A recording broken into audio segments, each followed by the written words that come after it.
Good afternoon to all of you guys. For today's video, ipakita ko sa inyo guys kung gaano kaganda yung Whipple Pinamungahan Beach Resort guys. But before anything else, I would like to say thank you to our followers, subscribers, silent viewers na patuloy na subaybay ninyo guys sa mga video namin. Sa mga gandang comments ninyo guys. Ayan. Without further ado, let's start. Muna ako dito sa taas. Hello, my God. Napakalayog. Ito guys, dito sila mag-slide mga bata. Ayan, meron palang tubig, no? Ayan. Ayan guys. No? Dapat dito kami kanina, kaya lang may may event dito. Doon lang kami sa baba. Ito yung sa baba guys, ito yung pinakamalaking pool. Oo, ito yung pinakamalaking pool sa baba. Ayan.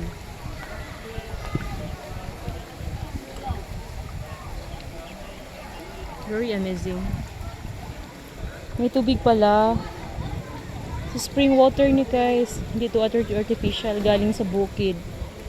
So may falls doon sa bukid guys, no? Napakaganda. Ayan. Dito tayo sa taas ngayon. Ayan, makita yung lahat na view. So, at dyan, isang pool. Dyan. Oh, isang pool. Tapos ito, pangalawa. Ayan. Sa baba, mayroon din. Doon kami naligo, guys.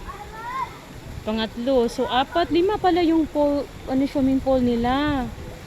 So, para sa akin, ito yung the best. Ito yung pinaka-top. Oh.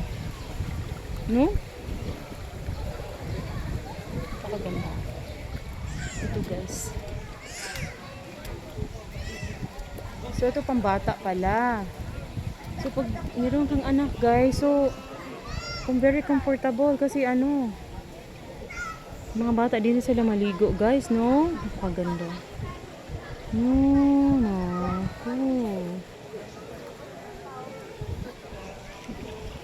Mga cottages.